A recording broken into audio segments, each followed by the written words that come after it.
So I'm going to be playing the entire career of Connor Bedard until the day he retires. However, this is a bit different than a career simulation. Unlike a career simulation, I'm going to have a bit of input on how Connor Bedard's career goes. So here's what the rules are going to be. For Connor Bedard's entry-level contract, so years 1 through 3, I'm allowed full control of the Chicago Blackhawks staff, so that means I can hire and fire coaches, and I'm also allowed to do all of the drafting. On top of that, I'm also allowed to play one postseason game in each series. For years 4 through 8, I'm allowed to make 3 moves. These 3 moves can be trades or free agent signings. So if I want to make 3 trades, I can make 3 trades. If I want to make 3 free agent signings, I can make 3 free agent signings, or I can do a mix of them. 2 trades, 1 signing, 2 signings, 1 trade. I can do whatever I want. And then once we hit year 8, I have full control of the Chicago Blackhawks and Connor Bedard's career up until he drops below a 90 overall. Then I'm going to let the CPU handle the rest of his career. And for season number 1, since I can't improve the Chicago Blackhawks in any other way other than drafting, there's no point in me trying to make any trades here. So let's go ahead and simulate through season number 1. But first, if you haven't heard, I'm actually trying to pass every single NHL team in YouTube subscribers,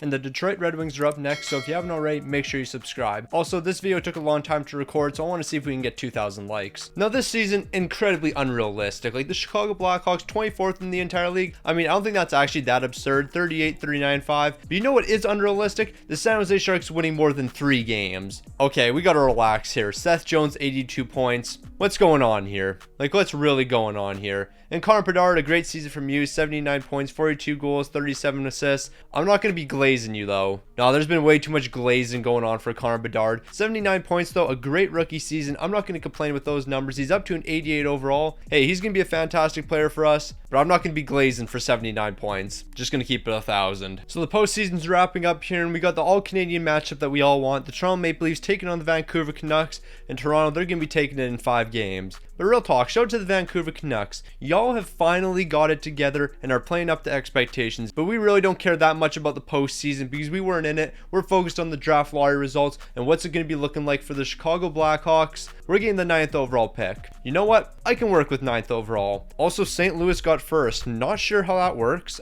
We are not worse than the Chicago Blackhawks. So in order to build a great team for the future, we got to do some great drafting here. And Iginla, I know for a fact that he's a medium elite potential player. I'm not going to take a risk on this guy that we literally haven't scouted whatsoever. And Clark Caswell, I'm pretty sure he's medium elite, but I'm not 100% sure. And I know with Iginla, 100% he's medium elite potential. So we're going to be drafting him 9th overall. So the great drafting is going to continue into the 3rd round here because we're going to be getting an absolute steal as we're going to be getting another medium elite potential player. And the great drafting is not done there because 2 picks later, we're going to be securing another low elite potential player. And if you thought we were done drafting studs there, then you would be wrong because we're going to be bringing in Bedard, a medium elite potential goaltender, and he's going to be the future face of the Chicago Blackhawks team, alongside Connor Bedard, of course. I really hope that take doesn't age horribly and we end up trading him 3 years down the road. Out of our 9 selections here, 4 of the players are going to have elite potential, so I think we did a fantastic job here. So heading into year number 2 here, Connor Bedard's up to a 90 overall, while the rest of the team's looking basically the exact same. However, we did add Jacob Silverberg here to a 1-year deal at 1.7. I mean, for the 4th line, that's not too bad. And we also brought Josh Bailey in on a 1-year 1.7 deal as well. On top of that, we're bringing in guys like Travis Dermott to a 2-year deal at $1.6 million, our new number 1 left defenseman.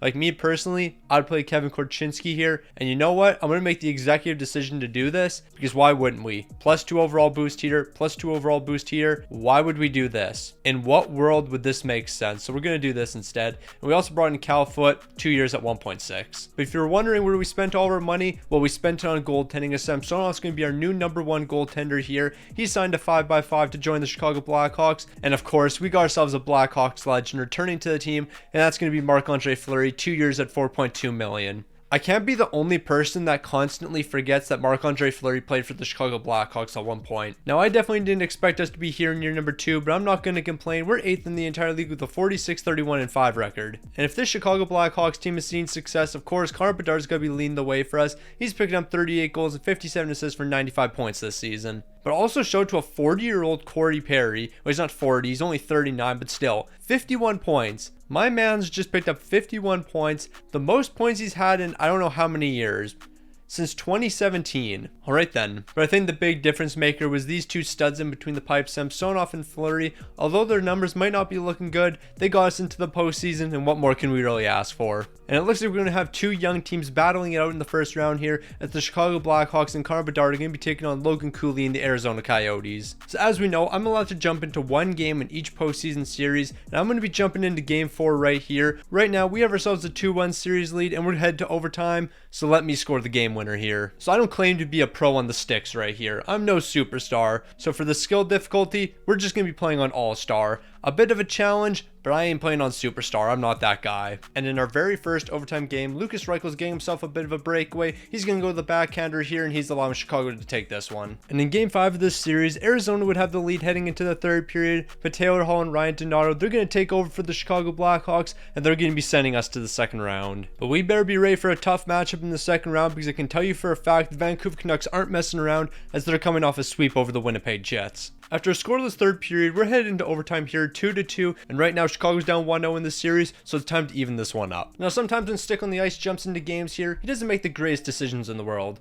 This was one of those decisions. Pius Suter's going to be scoring the OT winner. And on top of winning that game, Vancouver's going to cruise through the rest of the series, as they're going to be taking us down in game 5, 6-3. So after taking down Chicago in the second round, Vancouver's going to make it to the Stanley Cup final, where Quinn Hughes is going to be matched up against Luke and Jack, but it looks like Luke and Jack just got themselves a better team, as they're taking down the Canucks in a 4-game sweep. I can't really complain with how this team performed. I mean, Taylor Hall and Connor Bedard, they're both leading the way with 11 points each, 5 goals and 6 assists apiece. Really, I think this is a good sign for what this team is going to develop into. We really shouldn't have been here in year number 2. So the fact that we lost in the second round, I think that's a good sign for what's to come. So far, the draft hasn't been that great for us, but with the 54th overall pick, we're going to be bringing in a medium elite potential goaltender. And I'm not going to lie, outside of that goaltending prospect, this was not a good draft. We got a lot of 7th D potential players here. So for year number 4, this is what we're rocking with. We got Corey Perry at 4 years old. He's going to be on the second line here at 84 overall. How Corey Perry's an 84 overall at 4 years old makes no sense to me, but you know what? We're not going to worry about it. We also picked up Sam Bennett in free agency here, a 3-year deal at $8.3 million.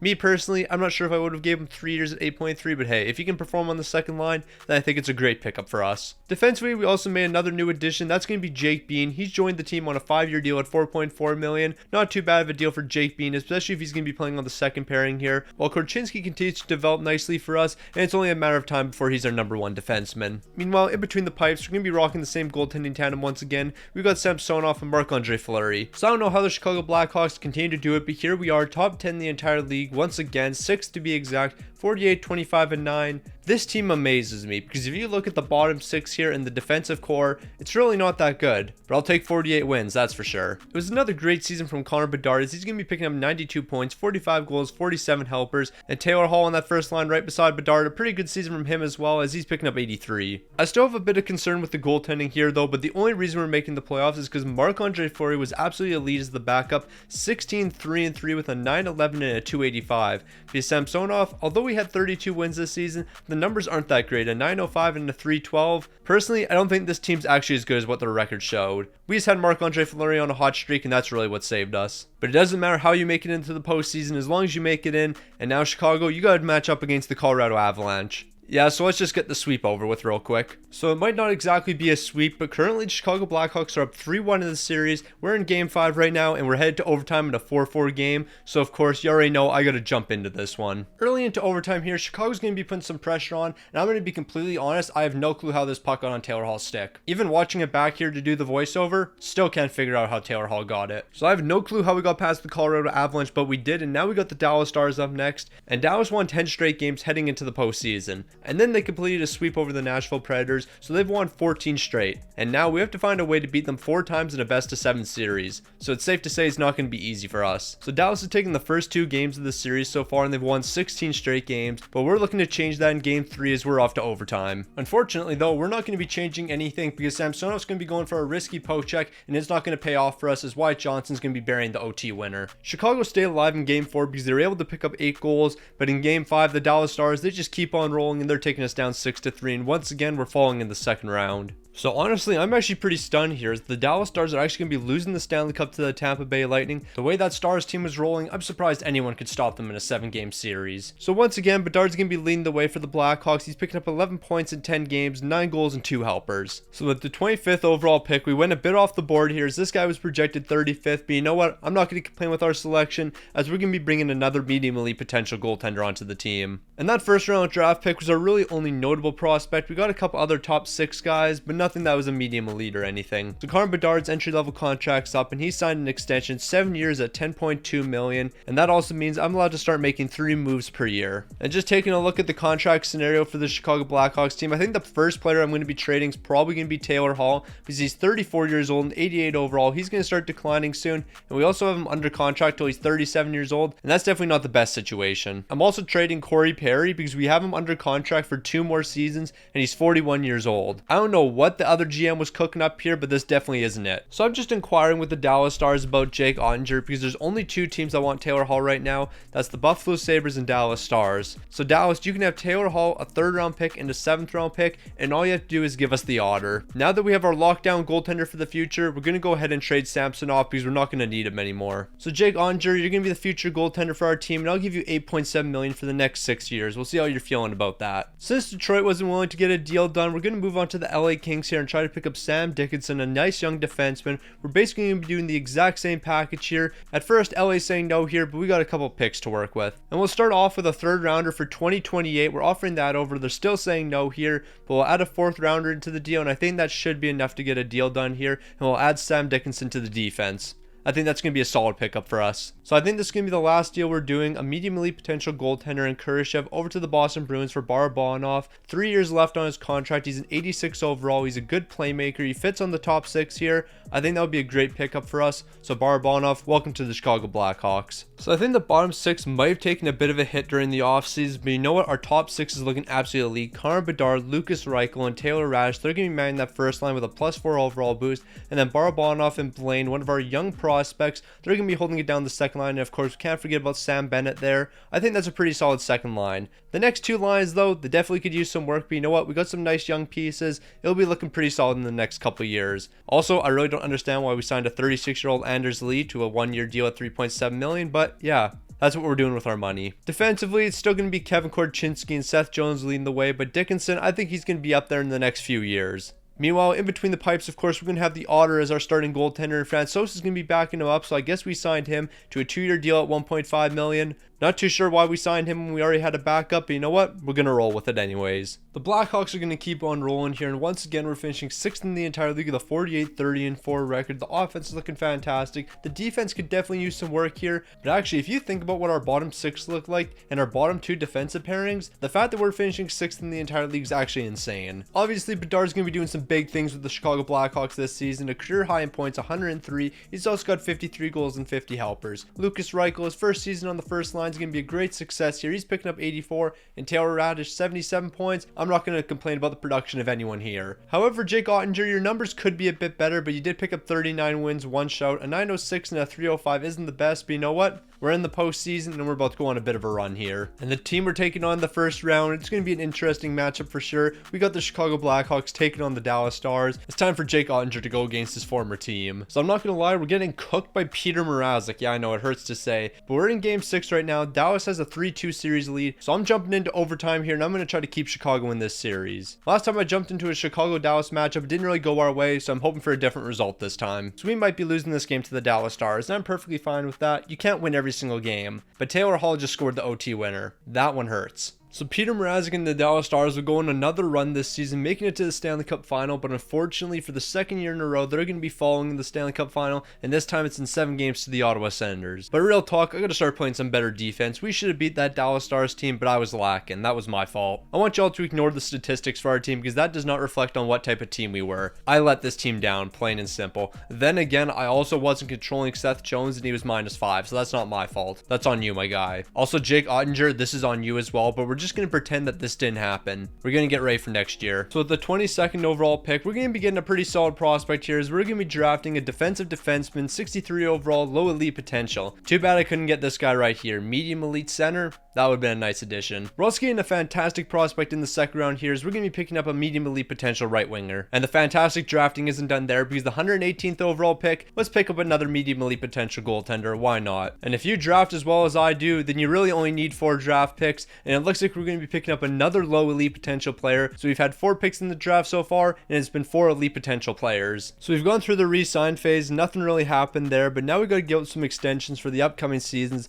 And Sam Bennett, 3 years at $5.9 million. Even at 31 years old, that's a great deal for us. So at no point did I ever say this was a realistic video. And Seth Jones, you're on the train block here. We're going to make a move. And I think the move is going to be for Reinbacher and Massar. Pick them up from the Montreal Canadiens. We're going to offer this. Oh, did I get finessed? I might have got finessed here. I got Reinbacher and Massar. I should have asked for a first round pick. So I have a pretty decent plan here. I'm going to sign Tolvanen to a $4.7 million deal for 1 year. He's only asking for 4.1, so more than likely we're going to bring him to the team. I'm going to have him on the third line beside Massar because he's a great sniper alongside a great playmaker. That's going to produce fantastic results for us. After this season, I'll be able to re-sign him to probably a 3x3, so we're going to be saving a bit of money in the long term. So that's going to be my second move. And our final move here is going to be sending a young prospect along with Coughlin over to the Nashville Predators for this prospect right here. He's going to fit on the third line, 78 overall, only 21 years old, so he's pretty young. And on the third pairing for us, I think he could be a nice addition. So I'm going to offer this over. They're saying yes, and that's our final move, and let's get into next season. Okay, unless I'm completely bugging, when we traded for this man, did he not have a perfect fit on the third pairing? Like the scouting said, oh yeah, he's all good on the third pairing. No, he doesn't fit here at all. That's the last time I trust the scouts. So it's going to be a very interesting season because I think our forward core is absolutely fantastic, potentially the best in the entire league. We signed Joe Pavelski here to a 1-year deal at $7.8 million. That was a massive waste of money. Not really sure why we did that, but you know what? The CPU must have been cooking something up. They had an idea, and their idea, I don't even know what it was because this man does not fit on any line except for the first. And I'm not playing him on the first line. That just doesn't make sense. The defense, on the other hand, looks very mid because that guy I acquired that was going to play on the third line, apparently he can't play on the third pairing because that makes so much sense. He has 0 line fit there, so we're going to have to rock with this. I mean, we have a lot of young pieces here. Korchinski, Reinbacher, Dickinson. Jake Bean's holding it down the second pairing as well, so we'll see what this defense can do. But even if we don't have a great defense, I know Jake Ottinger can hold it down for us, but then again, he did just drop to an 89 overall, so I'm a bit concerned. And it's actually kind of funny because when you look at our defense here, we have so many good young prospects here, but all of them fit on the top pairing and the top pairing only. No one could fit on our third line. I don't know why, but that's just the way it is. And if it continues like that, we might have to switch up the coaching staff so we can get some players here on the third pairing that actually fit. So I've been offered this trade a couple times now. Hronek, a third and a fourth rounder for 2 of our medium elite potential prospects. As we know, I'm allowed to make 2 moves, but if a trade is offered to me, I can accept it or I can tweak it a little bit. And looking at Hronek here, he does fit on our top 4 defensive pairing, so he would be a nice piece, 30 years old. We could sign him to like maybe a 5-year deal, keep him on the team for a little bit. Things are looking great right now. We're 11-4-3. This prospect right here, although he's only a 54 overall, he's going to develop pretty nice. He is medium elite potential. Meanwhile, the goaltender, I don't really care about too much because I'll draft another medium elite potential goalie in the future. I think we're going to make this deal. Hronek, welcome to the team. So this is what the new lines are looking like. It's going to be Korchinski and Hronek on that first pairing, and then Reinbacher and Dickinson on the second pairing. And Jake Bean, he's going to be sent to the bench, unfortunately, because I really want to get Sam Dickinson some minutes here. So yeah, Bean, I'll be trading you over the offseason. And that Hronek deal is actually looking way better than I was expecting because we are going to get him to a 5-year deal, but we're going to be paying him $6.9 million. I was thinking he was going to want at least 8, but 6.9 is going to be an absolute steal for us. So Chicago's having our best season yet, but I'm so mad that we finished second in the entire league, 1 point shy of the Boston Bruins. Like a 54-21-7 record's amazing. And look at the splits for us. 3.63 goals per game. I mean, the Toronto Maple Leafs were flying, 4 goals a game, but look at our defense, 2.76. That's a fantastic differential right there. I'm really liking how this team's looking. It's another career year for Connor Bedard, who's picking up 106 points here. Lucas Reichel 95, Taylor Radish 74, and Barabanov, he's picking up 73. That was an elite pickup for us. On top of this team looking great, of course, the goaltending numbers are going to look fantastic as well. Jake Ottinger, 47 wins, 3 shouts, and 914 to 271. Now, as long as we don't have to take on the Dallas Stars, we should be fine. We got the Minnesota Wild in the first round, but the Dallas Stars are a potential matchup in the second. Before we get into the playoffs though, let's give out a couple extensions. Massar, $3 million per year for the next 5 seasons. That's going to be a great deal for the bottom 6. And Tolvanen, I really want to get a deal done with you, but I'm not willing to do more than 4.2 million. So if you want to accept 4.2 million, that would be fantastic, and you can stick around on the bottom 6 here. But if you're not willing to do 4.2, I'm gonna have to let you walk. So although we're finishing second in the entire league, when the playoffs come around, this team just can't get it together. Right now we're in game 6, down 3-2 in the series, and we're down 3-2 in game 6. So I gotta jump into this one and try to get Chicago back in the game. So y'all need to understand what I was going up against. I wasn't going up against the Minnesota Wild and Jesper Wallstedt. I was going up against the Minnesota Wild and Patrick Waugh, combined with Marty Brodeur. What this man was doing is unheard of. And when we finally had a chance to beat the greatest goaltender of all time, we're gonna fan on the wide open net. So even with continued pressure and a last second effort, Jesper Wallstedt's making some ridiculous saves here. We can't find the back of the net, and the Minnesota Wild are taking this one. I did everything in my power to win this game. Jesper Wallstedt's just a different beast. Yeah, so I'm not gonna lie, that was a tough one for us. Jesper Wallstedt, that man was a different beast. And he would make it all the way to the conference finals with Minnesota, but they're gonna fall to the Colorado Avalanche. And Colorado, unfortunately, they're not winning the Stanley Cup either, because the Carolina Hurricanes are going to be coming out on top in a 6-game series. I feel like this is back-to-back playoffs now where I've let the Chicago Blackhawks down, but don't worry, this entire team except for Joe Pavelski is going to be coming back here. Everyone's incredibly young, maybe except for Hronek, but I mean, we got a young team here. They continue to develop, and I'm ready to make some big moves next season. So when it comes to drafting, you already know I pick studs and studs only, and we're going to be starting off with a lowly potential defensive defenseman. Later in the draft, we would get another great prospect with the 155th overall pick. We're getting a lowly potential sniper. And the lowly potential players keep on coming, because with the 187th overall, we're going to be selecting another lowly defensive defenseman. We wrapped up the re-sign phase, nothing major happened there, but now it's time to start giving out some extensions here, and Blaine, a 6x6. No, that might be the best deal on the team so far. That might even be better than Bedard's contract. A 6x6, 86 overall, that's a steal. And speaking of great contracts, we're also going to be keeping Dickinson around here, 5.5 million for the next 5 seasons. Reinbacher's also getting an extension here, and that's going to be 4.9 million for the next 5 years. And with the Ginler, we're going to be doing a 4-year deal at 4.2 million. So I got some good news and I got some bad news. The good news is Zetterlund's going to be our first move here. I'm going to be giving him a 5-year deal at 5.75 million. I'm hoping he accepts this contract because he really only wants 1 year, but we're going to offer him a bit more just to make sure he comes to the team, and we're going to actually up that to 5.8 million. Now here's the bad news. The CPU is still allowed to make moves.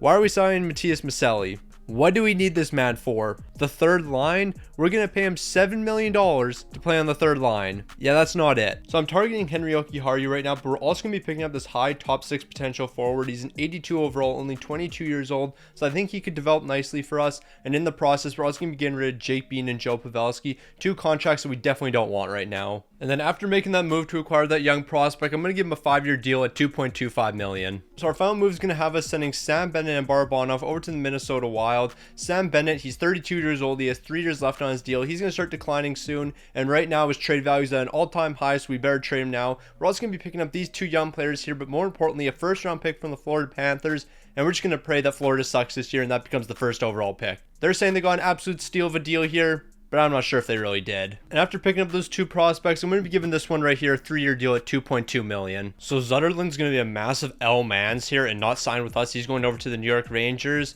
So that negates our first move, and now we're allowed to make another one. Since Zetterlund's been such an L-Mans, we're going to try to pick up Niels Hoglander from the Vancouver Canucks. He'll do the exact same thing as Zetterlund, and it's actually a better contract. So I think we're actually getting a better deal here. So we're moving into year 6 here, and Bedard's still looking fantastic, and 96 overall. This is what the forward core is looking like. Honestly, I have no complaints about what we have here. Defensively, Kevin Korchinski's finally got his first X Factor. He's also up to an 86 overall. And Sam Dickinson, he's up to an 87, so that was a fantastic pickup for us. Like, our top 4 here is absolutely elite. The bottom pairing can definitely use some work, but Henri Jokiharju and Jake Wallman, they can definitely hold it down. While the goaltending situation, the backup might be changing, but the starter is always going to remain the same, and that's going to be Jake Onger, 90 overall. So once again, we're going to have our Chicago Blackhawks in the top 3 here, a 52, 25, and 5 record. But the thing that's most impressive about this team, that defense, second in the entire league, 2.61. The only team better is Boston. We got a better offense though. Chicago, no more messing around. And also stick on the ice, no more messing around. When you jump into these games, you gotta lock in. because right now it hasn't looked good for you. It might not be another 100-point campaign for Connor Bedard, but this production I can definitely live with. 53 goals and 42 helpers for 95 points. Hoglander, he picked up 62 points this year. That was a great pickup for us. And Blaine, he's up to 68 points, third on the team in scoring. Nah, this team might be ready to win a Stanley Cup. Meanwhile, the goaltending numbers once again are looking great this season by Jake Ottinger. 37 wins, 3 shots, a 911 and a 277. But shout out to Connor Ingram holding it down. 15 wins, a 935 and a 189. Nah, he did his thing in between the pipes. We already know the regular season success of the Chicago Blackhawks team doesn't really translate into the playoffs too much, and now we have the Arizona Coyotes in the first round. So we're in game 3, and you never would guess this, but we're down 2-0 in the series. You're about to watch Stick on the Ice produce the greatest NHL 24 gameplay of all time. I am locking in. I'm not messing around. I'm going to single-handedly win the Chicago Blackhawks this game right here. Okay, that is not my fault. I am just going to state that right now. That was not my fault. I do not know what happened. All I know is we turned the puck over. Arizona's going to score here. That was not my fault. Did I put any effort into getting back into this play? No, I did not. But actually, what happened here? Aginla? What's going on, my guy? Okay, you're going to get checked here. We're going to turn the puck over. Definitely not ideal. And you're going to throw it right over to the Arizona player. Yeah, that is not a good look. You know what? I'm going to take all the credit for what Chicago's doing right now. We needed to allow that overtime goal to spark this team. They needed a bit more motivation. We've won 3 straight. We were down 3-0 in the series. Here we are, game 7, a chance of making it to the second round. Chicago, I just motivated you guys. Without me, this wouldn't have happened. We're just going to simulate the entire game here. We lost in overtime. Yep, we lost a minute into overtime. Bedard, I'm sorry to say, you're never winning a Stanley Cup. It's just not happening. So I got nothing to say anymore. New Jersey, congrats on the Stanley Cup, but we got to get it together here. And when I say we have to get it together, I'm going to put all the blame on the team here, and it definitely was not my fault for allowing that overtime goal. Nope, couldn't have been my fault. I refuse to take responsibility for that. Also, I do want to mention, but I have not been paying attention, Florida's not in the playoffs, and we have their first round pick. Was Florida a bottom 5 team, and are we going to have a top 5 pick here? Because that could be game changing. So it might not be a top 5 pick, but 12th overall, that's a steal for us. So heading into next season, we got to make big moves here, and this is what it's going to be starting off with. The 12th overall, Taylor Radish, height, and a 7th round pick over to the Nashville Predators, and we're going to be picking up Kemmel. He's an 89 overall player. So far, his development's been incredible, and I'm hoping for that development to continue in Chicago. So although we don't have a ton of picks in the draft, with the 91st overall, we are going to be securing a medium elite potential sniper. And I was expecting that centerman to be the only good prospect we get in the draft, but we're actually going to be securing another medium elite potential goaltender. Who would have saw that one coming? So we really didn't have to bring anyone back over the re-sign phase, but we got to start preparing for the future here. And Lucas Reichel, I'll give you $8.1 million per year for the next 6 years. Your development has been great for this team, and pairing you up alongside Connor Bedard, it's been a match made in heaven, so we're going to keep it together. All right, we got to win a Stanley Cup because we're too far into Connor Bedard's career, and he hasn't even got one yet, especially with the team we have here. This forward core should be unstoppable. We should be averaging about 4 goals a game. Defensively, we actually got better over the offseason. Dickinson's up to an 87. He's got an X factor, so he's moving up to the first pairing. If we have him down here, it's only a +3 overall boost on that first pairing, but we want that +5. And Jake Ottinger, you continue to post incredible numbers, so I want to see you post them again this season. And then when it comes to the postseason, I won't fold for this team. I need to play 4 good games in a row, and we'll have a Stanley Cup. That's really all I have to do. The simulation, it'll handle the rest. So we've learned from our mistakes here. Here we are, top 3 in the entire league, 51, 26, and 5. The defense wasn't as good this season, but the offense was certainly looking great. Let's just win a Stanley Cup, plain and simple. Surprisingly, Connor Bedard's actually not going to be leading us this season. It's going to be Wyatt Blaine, 43 goals, 54 helpers. We drafted this man 71st overall, and here he is picking up 97 points. That was a great addition. Connor Bedard, 93. Tolvanen, he's picking up 90. He's got a few X factors, 88 overall. We've been making great deal after great deal. That's the reason why our team's where it is. Oh god, this is definitely not it. An 897 and a 328. What we're doing over the offseason, we're fixing the 4th line and we're fixing the defense a little bit. Actually, do I want to fix the defense? Our defense has been very good these past couple years. The only bad line, or I guess the only bad player, was Korchinski, -5, and I don't really want to call him a bad player because the rest of this team looked really good. You know what? We're not changing anything. We're just going to assume it was a bad year for Jake Ottinger. We're running it back with this team next season. Of course, after we win a Stanley Cup. But unfortunately, I just don't think we're going to be getting a Stanley Cup this season. We have the St. Louis Blues in the first round. These boys don't mess around. Okay, here we are, game 2. It's tied 4-4. We've already won game 1, but we got to step it up here. We got to find a way to get this one and have a 2-0 series lead. But we have to remember, we're playing the St. Louis Blues, and Stick on the Ice knows everything about this team, so I also know how to beat them. And Connor Bedard, you're going to be burying this one-timer into the back of the net. This can't be happening here. Lundqvist, overtime winner. Boys, we're off to game 7. We've dropped 3 straight. We had a 3-0 series lead, and now we're going to game 7. I held up my end of the bargain. Y'all gotta hold up yours. So we're not simulating period by period here. We're just gonna simulate the entire game. We lost in overtime. We lost in overtime game 7 again in the first round. You can't blame me on this one. Y'all didn't hold it down when you needed to. Lucas Reichel, 11 points, 7 games, fantastic work. Did the goaltender just fall apart? Was Jake Onger really just that bad or something? We had a 3-0 series lead and then everything fell apart. Jake Onger, yeah, we can't win with these type of numbers. You know what? Changes are being made. Well, if St. Louis is going to make it all the way to the Stanley Cup final, you might as well win while you're there. Swept to the New York Islanders? You gotta be kidding me. So I really don't have too much to say here. We're just gonna move on to next season. Let's get right into the draft. Now, it only seems fitting to start this draft off with the 23rd overall pick. We're gonna be securing a medium elite potential goaltender. I'm gonna be honest, I have no clue how we've secured so many medium elite potential goaltenders in this video, but we have, and they're good trade assets, so I'm gonna keep bringing them onto the team. And another trend has been low elite defensive defensemen, and that's who we're selecting with the 151st overall. So this is the last season here where we're gonna be limited to making moves, but this is the first one we're going to be doing. One of our young prospects along with the 4th round pick over to the Vegas Golden Knights for Quirk.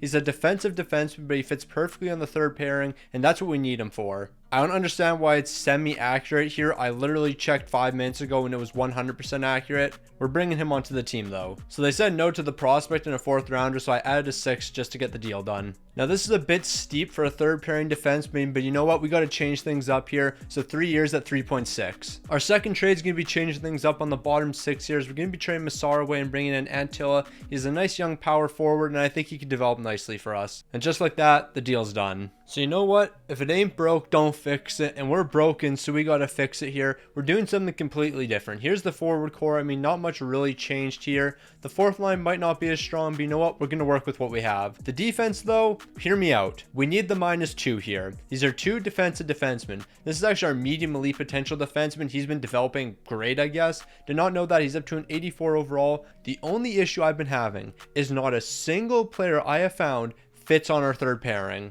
Our 1st pairing, great. We have 2 guys here that have perfect fits. The 2nd pairing, Korchinski and Reinbacher, it's okay. The 3rd pairing, I am yet to find a player. And I understand that this guy was inaccurate, whatever you want to call it. I know for a fact that when I looked at his scouting beforehand, he was 4 out of 4. He was a perfect fit. This man cannot play on our 3rd line whatsoever. He just can't. So now we got to trade him next season because I did just give him a 3-year extension. But you know what? That's okay because we have unlimited moves after this year. We'll be able to make a bunch of changes, and I will find some defensemen that can fit on that 3rd pairing. I don't know what it is about our 3rd pairing, but nobody can play here. Meanwhile, here's the goaltending situation. Jake Onger dropped to an 88 overall, but he can still be the guy for us. Let's get things straightened out this season and finally win a Stanley Cup. We're not getting gassed about this. I'm going to tell you that right now. First in the entire league, 56, 18, and 8. Our best season by far. We led the league in offense with 4.11 goals per game.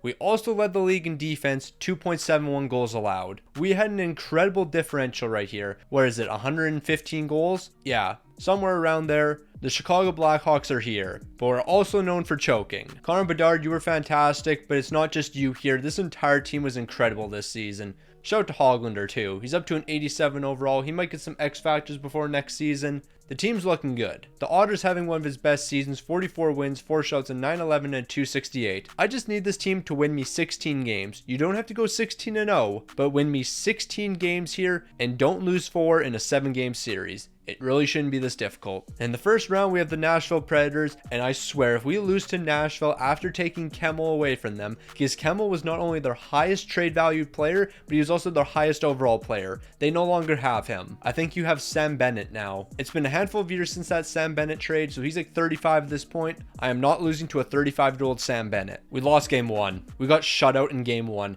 This offense just got shut out in game 1. It's over. It's all over. So I haven't had to jump into a game yet. We have a 3-1 lead here entering the final minutes. We have a 3-2 series lead, but make that a 4-2 series lead, and that means we're off to the second round. For once, we didn't lose in the first round. We didn't choke. Connor Bedard, thank you for carrying the way. 6 points in 6 games. We're off to the second round, and I didn't even need to step in. So we haven't been in this position very often, the second round. And normally we've fallen when we're in the second round, but this is a different Chicago Blackhawks team. I have constructed the perfect NHL team, and we will not fall here. Nope, we're going to get past the Winnipeg Jets. We're going to take down either the LA Kings or San Jose Sharks in the conference finals, and then we're winning a Stanley Cup. So we're in game 6, and it's an elimination game.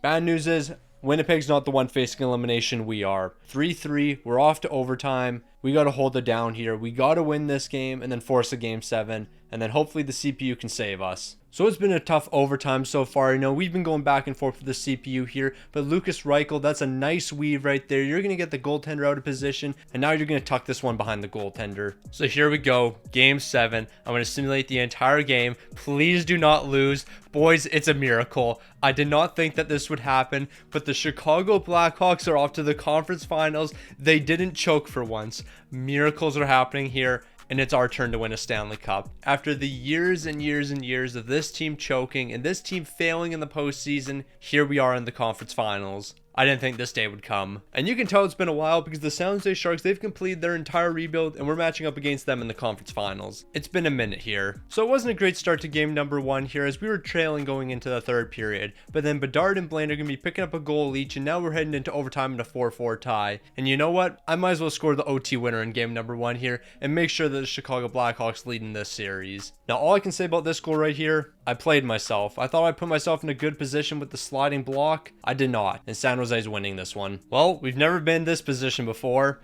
The series is tied 3-3. We won 13 more games than the San Jose Sharks in the regular season, but here we are going into game 7 here. I refuse to lose the series to the San Jose Sharks. That can't happen, and it's not going to happen. We're locking in Connor Bedard and Blaine once again, saving the day for the Chicago Blackhawks. We're taking this one 3-1, and we're off to the Stanley Cup final. So there's no reason for me to even cap to you guys. I have not been performing in these clutch games. I have not been holding it down when it's my turn to jump into these games. In the Stanley Cup final though, we can't have any mistakes. If I ever jump into a game, I need to win that game no matter what. No messing around here. I gotta hold it down here. So we're currently down 2-0 in the series right now. We're down 3 goals in game number 3 here. I think this is the game that I have to jump into because we cannot afford to go down 3-0 in the series. Am I going to be able to score 3 goals in the next 11 minutes? Probably not, but I got to do everything in my power to score 3 goals. We can't afford to drop to a 3-0 deficit in the series. So, you know, I'm putting all the pressure I can on New Jersey, even with us on the penalty kill, but then you have Vanacek making saves like this,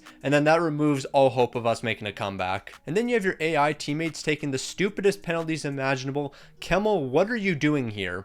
You're going to tuck it around the net, and then you're what? Gonna push him here? A little shove? You're getting called for interference, and then for the last 2 minutes of the game, we have to kill a penalty, and we're not making the comeback. In case you were wondering what happened after that game I lost, we ended up getting swept. We just got swept to the New Jersey Devils. The first time we ever made the Stanley Cup final, we're getting swept. I don't even know what to do anymore. Bedard, I'm so sorry for you. 27 points, 13 goals, 14 helpers. You know what? We didn't help you. You picked up 14 helpers, but we weren't helping you. Jake Ottinger, I mean, I really can't complain with these numbers. You did everything you could. The CPU let us down. I also let the team down, but we're going to blame the CPU. Before we jump into the draft here, Antilla, I'm going to be giving you a 3-year extension at 3.75. Yeah, I don't really want to talk about what happened. And you know what? Since things haven't been going our way, let's make a very, very risky move. Goddard, 8 years, 1.5 million. You're 25 years old, medium elite potential. You're only a 78 though. I think you're going to break out next season. You're going to get up to like an 82 by the beginning of the season, and you'll be taking over in a couple of years.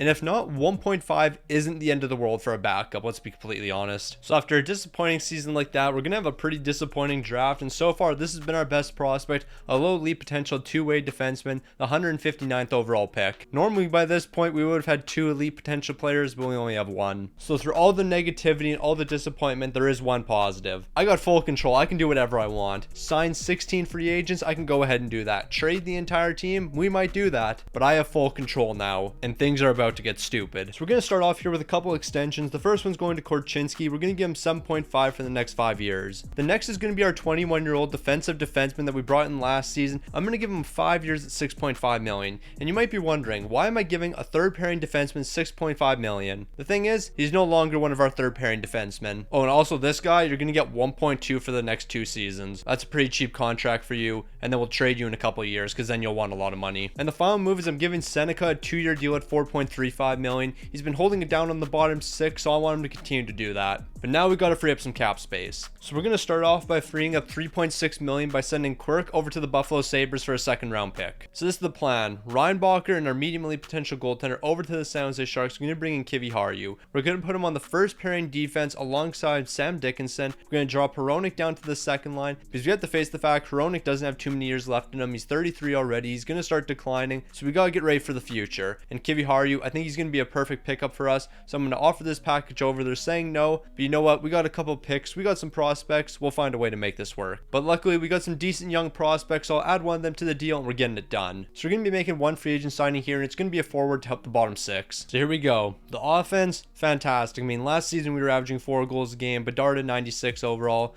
No issues here. We even got a couple more guys with X factors. The defense here looks absolutely incredible. Like, our lowest overall is an 83, and I'm okay with the -2 overall for line chemistry. We had one last season, and we still had the best defense in the entire league, so we're running it back. And we're going to keep on rolling with Jake Ottinger because he's looked fantastic so far. And Goddard, you're going to be the backup this season. Medium elite potential still. I don't think you'll ever end up being an elite potential goaltender, but you know what? For a backup for the next 8 years at 1.5, I can live with that worst case scenario. Okay, the dumbest possible thing happened. You might be looking here, wow, a fantastic season. You won 50 games. Bedard 101 points. You know what 50 games got us? A wild card spot. We finished in the wild card with 50 wins. 50 wins was also 4th in the entire league, in case you were wondering. We finished 4th in the entire league, 50 wins, but we were also 4th in our division. How does that make sense? 3.9 goals per game, 3.18 allowed. We were a fantastic team, but the other teams in our division, they were just better. Makes sense. Bedard, I'm pretty sure that's a career high for you. 62 goals, 39 assists, 101 points. Blaine, Reichel, Tovanen, Hoglander, a fantastic season from you guys as well. Jake Ottinger, on the other hand, 42 wins, 4 shouts, an 897 and a 309. Not the greatest numbers in the world. You dropped to fringe starter now. You had medium elite potential. I put you into the NHL, and you dropped to fringe starter after I gave you that 8-year deal. Okay, we'll find a way to trade that, but even then, a 79 overall is the backup, 1.5 million. That's not the end of the world. It's not good, but I mean, could be worse. By finishing 4th overall and in the wild card, we're actually better off because we're taking on the Seattle Kraken,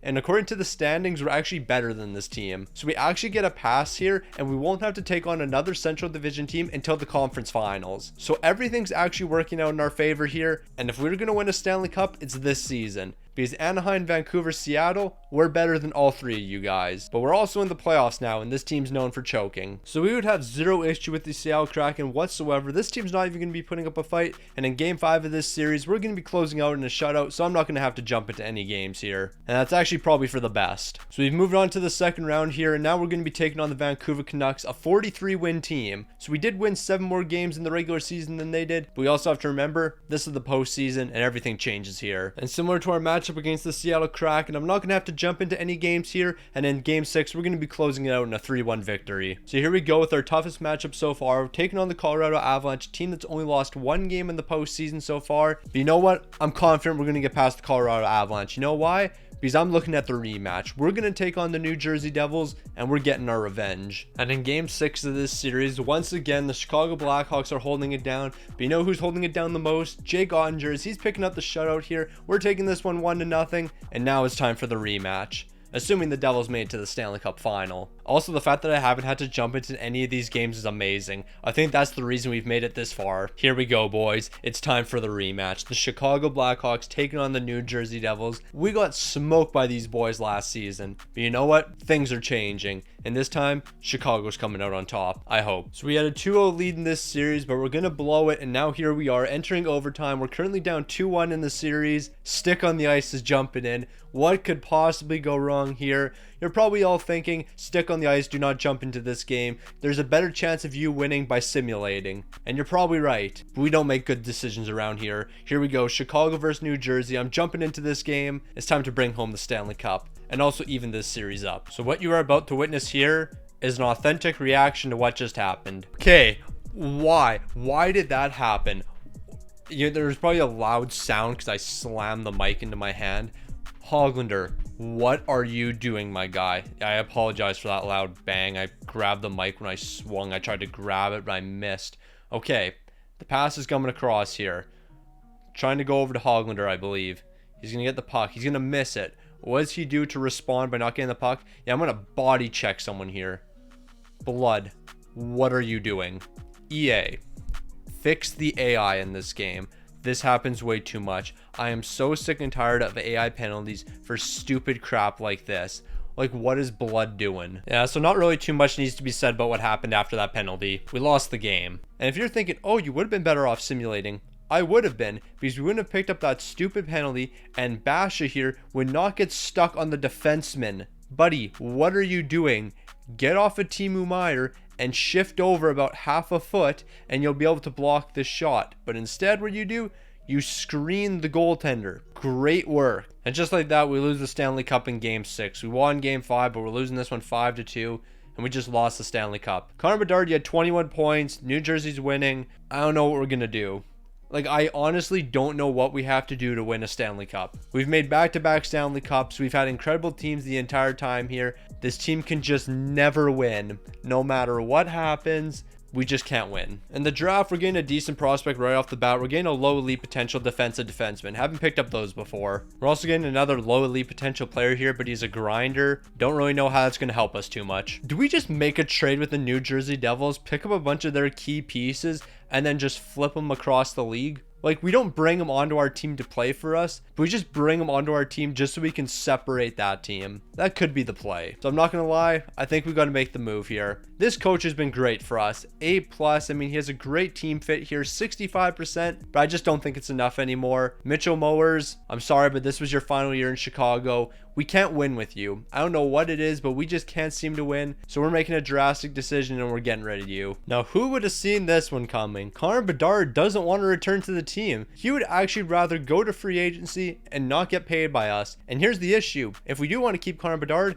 16 million. And if we want to do 8 years, it's going to cost us 21 million. Wow. On top of that, we're going to be losing Hronek. I'm not going to be bringing him back, so we're going to trade him. Hoglander, we're probably going to get rid of you. I don't know, maybe we can keep you on for 3 more years. That's actually not that bad. We'll do 3 years at 5 million. If you accept this deal, then I'll bring you back. If you don't, then we'll probably trade you away. But $5 million for you is actually pretty good. Again, we're also going to do a deal with you. We'll do 6.2 million for the next 3 seasons. And we also have to pay Jake Ottinger, but he's only wanting a 2-year deal here, so I'll do 2 years at 6.3 million. That will be enough to keep him on this team, and then we still got to figure out a way to bring Connor Bedard back. What I think the plan is we don't re-sign him immediately, and then like halfway through the season offer him a contract and hope he wants an extension then. But the fact that he doesn't want one right now doesn't really surprise me. We are yet to win. Alright, so we're trying to pull off one of the biggest trades of all time.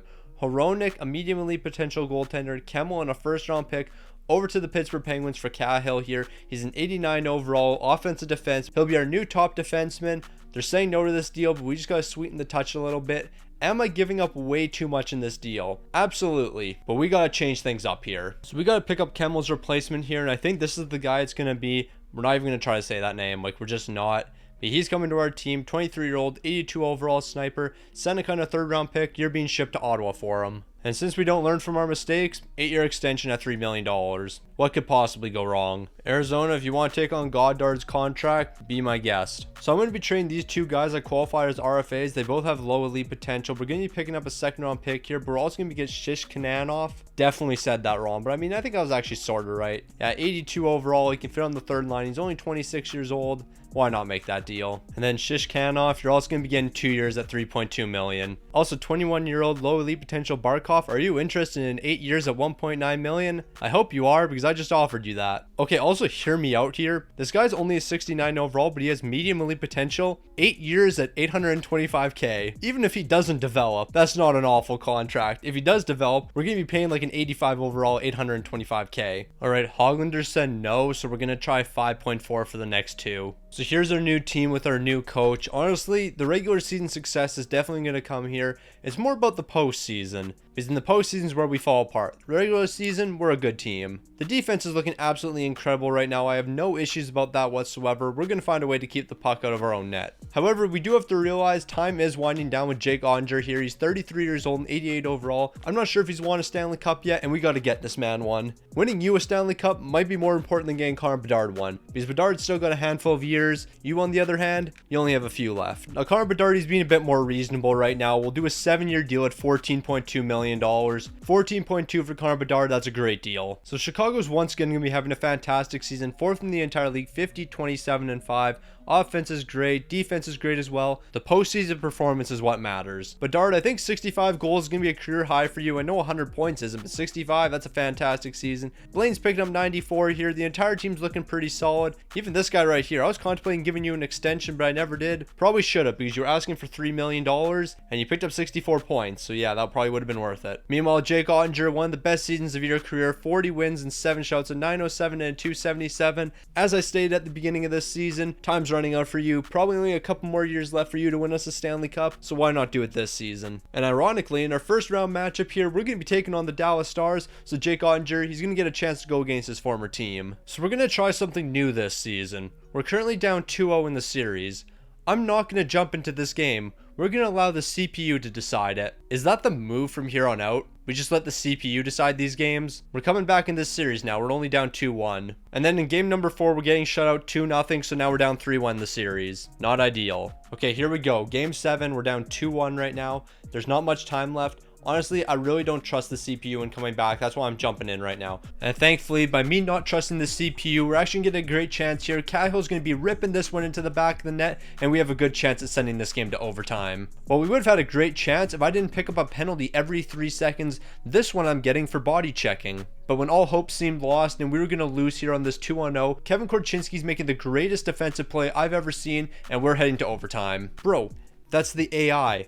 I wasn't controlling him. I didn't move any of my sticks. What is Mans doing here? Why did you do that?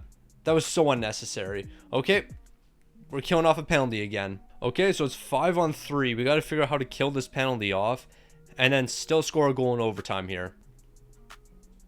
Yeah, that doesn't surprise me whatsoever. We lost. Okay, from here on out, I'm not jumping into any more games. Every time I do, somebody picks up a stupid penalty and we end up losing.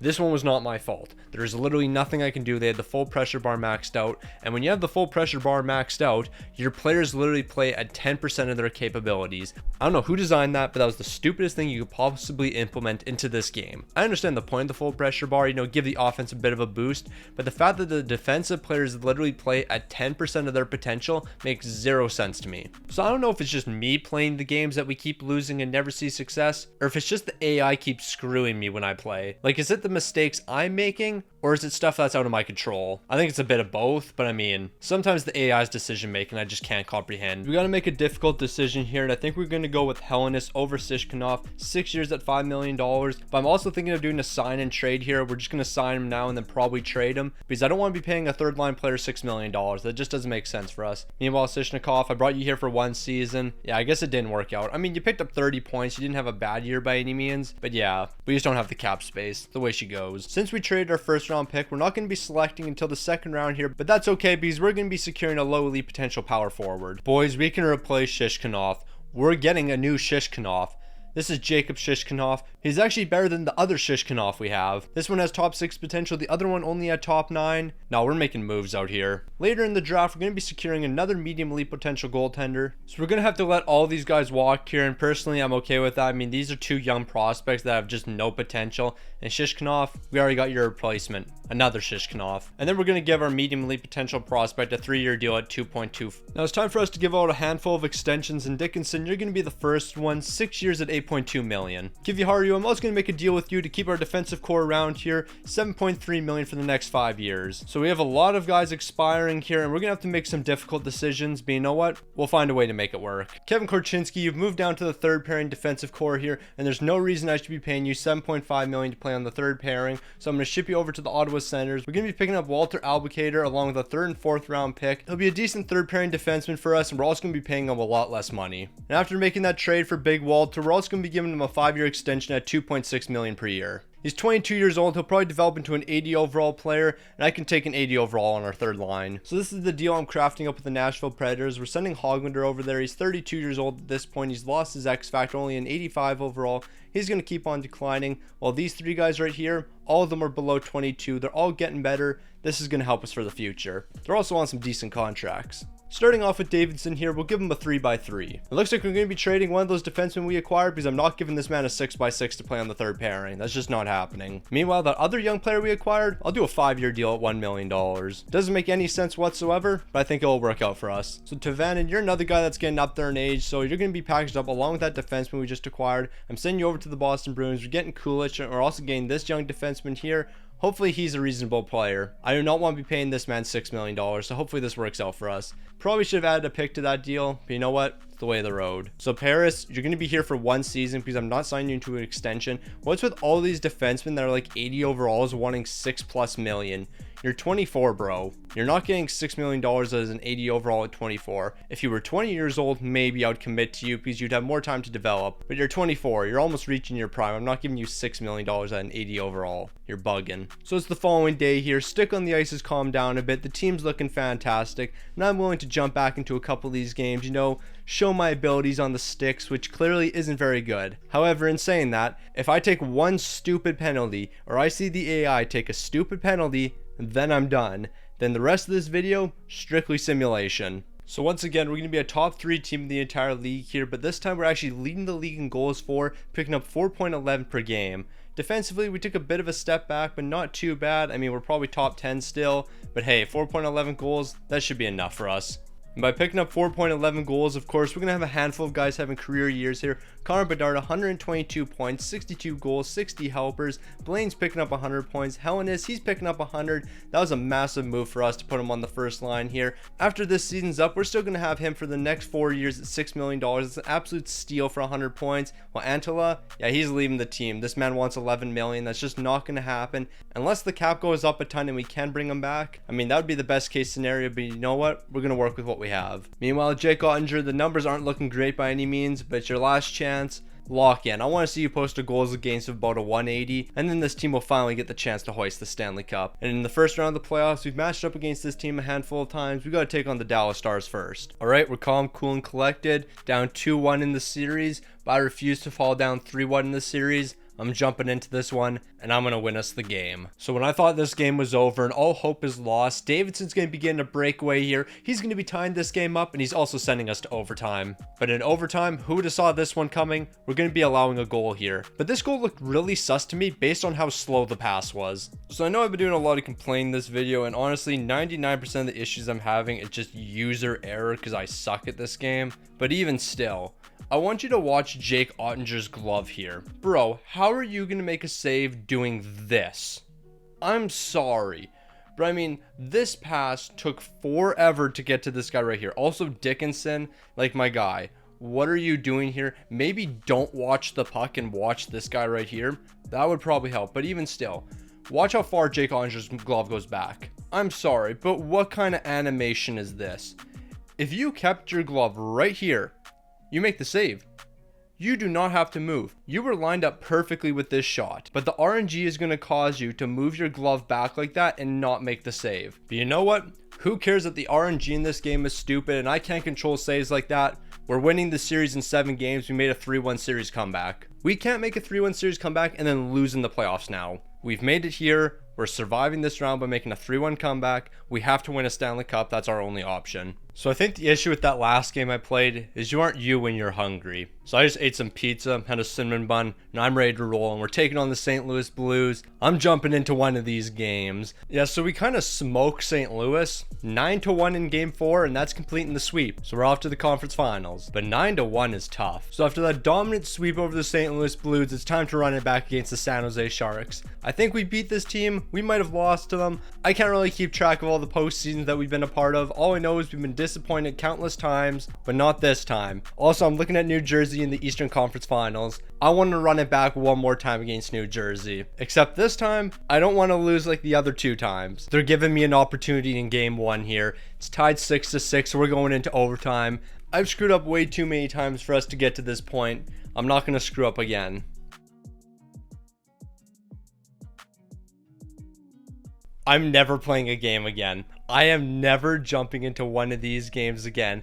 I went for the massive hit, got absolutely deked out. Like, that man was going the wrong way, and they're teeing that up in the back of the net. That is the worst look I've ever seen in my life. No, like, that's actually straight up embarrassing. I'm about to just tee this man up.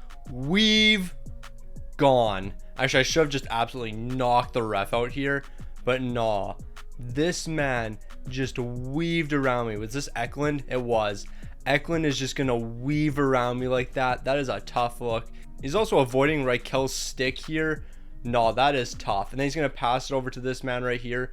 He's got way too much space. Teravainen, and he just teed that up. However, similar to the last time I stepped in the game and then we lost, we're going to be bouncing back big time. We're winning the next 4, and we're off to the Stanley Cup final, taking this one in a 5-game series. Here we go. We got them once again, the New Jersey Devils. Chicago versus New Jersey. This time around, I'm not jumping into any of these games. It's actually probably a lie.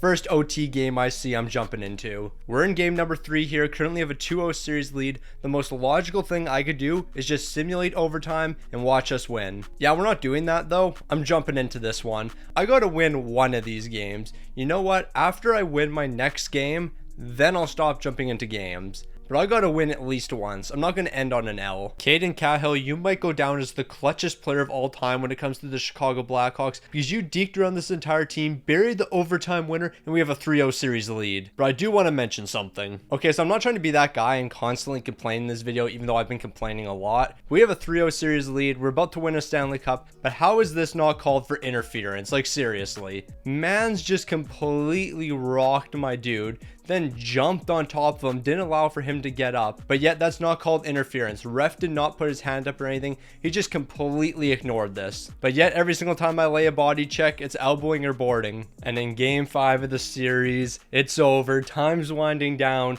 The drought is officially over, and the Chicago Blackhawks are Stanley Cup champions once again. Connor Bedard finally getting his first. 11 years into his career. It took way too long, but Jake Ottinger, he's also picking one up. This team's gone through way too much to finally win a Stanley Cup. This team has literally gone through all the disappointments imaginable. Losing in the Stanley Cup final twice, being upset in the first round countless times, but here we are, Stanley Cup champions. Blaine, he's going to be the Conn Smythe winner. 10 goals, 18 assists, 28 points. This man was a dominant force in the postseason. So I'm going to tell y'all right now, I have not paid attention to who's the captain of this team and who's the assistant captains of this team. But I just found out Connor Bedard is not the captain. Yeah, it's Lukas Reichel. I mean, I got no issue with that, but it should be Connor Bedard. But hey, we're Stanley Cup champions finally. Lukas Reichel, he's going to be hoisting the cup, but we're going to be changing that right after this season. I'm making Connor Bedard the captain. He should have been the captain from day number 1 here, but you know what? Lukas Reichel, you've been here longer than Bedard has. Hoist the cup. The team was absolutely incredible during the playoffs here. Connor Bedard, 19 points in 21 games, 7 goals, 12 helpers. You know, the entire team is great. Antela, thank you for helping us win a Stanley Cup, but you're going to be leaving the team here. I don't think we're going to have the money to bring you back. And Jake Ottinger, you finally did. You won a Stanley Cup, and I'm not surprised with these numbers. A 933 and a 222, the drought's over. You're 35 years old. You can finally retire with a Stanley Cup. But I mean, you're still an 88 overall, so if you want to run it back next season, I'm not against it. So after winning a Stanley Cup, it looks like our good luck's going to continue because with the 64th overall pick, we're going to be securing a medium elite potential player. So I've already gone ahead and gave out a few extensions, but we are going to be losing these players right here. But most importantly, we're losing Antela. This man was fantastic for us, helped us win a Stanley Cup. You're going to be missed here. And the reason we're not bringing him back is he wants $12 million and we only have 9 to work with. Well, we have 8.6 now. Yes, we just don't have the money for him. So it's time to go with a couple extensions for the future. And Blaine, you're going to be taking quite a bit of money here, but it's actually not too bad of a contract. 8 years at 12.3 million. You've been a fantastic piece here and I want to keep you around. Kulich, we also just picked you up last season, but you were fantastic for us. So here's 5 years at 5.8 million. Unfortunately though, there is going to be one guy we're going to have to walk away from. That's Jay Gottinger, 35 years old. He's dropped to an 87 overall. I can only imagine in 2035, he's going to be down to like an 84 overall. You're getting up there in age, my guy. I'm sorry to say, but we're going to have to let you walk next season. But you did win us a Stanley Cup. Maybe try to win us one more. And if you can win us back-to-back cups here, then I'll bring you back for the three-peat. So even though we just won a Stanley Cup, I do think we have to shake the roster up a little bit. So again, I'm going to be sending you over to the Boston Bruins for Patra and 2 4th-round picks. Well, maybe not 2 4th-rounders, maybe just 1. So we do have to pick up a new player for the defense, and I think that's going to be Pollock here. 4.7 million per year for the next 3 seasons. That's pretty expensive for a third-pairing defenseman, but you know what? We got to fill the role, and he can do that. And I think this is going to be the final move we make here. We're trading 2 young players over to the Minnesota Wild to pick up this guy right here. He's an 84 overall, only 21 years old. He's got high top 6 potential, and he fits on our bottom 6, and that's what we're going to use him for. Now we've acquired him. Had to add in that extra 3rd rounder. So I actually capped. This is the final move we're doing. We're picking up Kakko from the Washington Capitals. We're going to be giving them a prospect along with a 4th round pick. And then Kakko, I'll do a 4-year deal at 3.6 million. So I have a couple concerns about our team right now, and it's not having a 76 overall on the 3rd line. This guy's got medium elite potential. He should be able to develop into something here. And he's on a good contract too. $850K for the next 6 years. That's a solid deal. My biggest concern is a lot of these guys are snipers or power forwards. Like literally all of them are snipers or power forwards. We do not have a single playmaker here. So who's going to be passing the puck to these snipers and power forwards?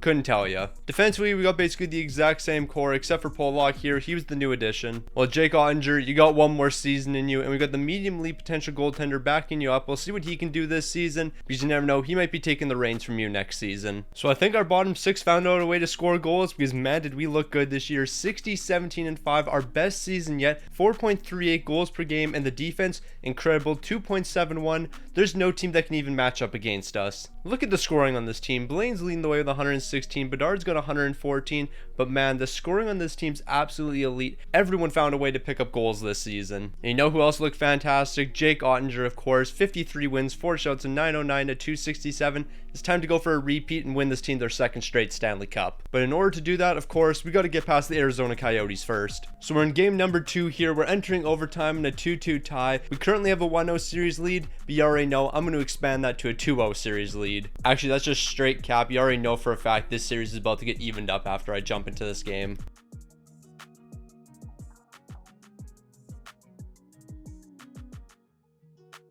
That was the most ridiculous goal I have ever scored. I had a feeling that was going to go in right when I saw it go past the goaltender because I'm like, he's in a bad position here. I just had instincts to throw that on net, and we're scoring that one. We got a 2-0 series lead. That's the OT winner today.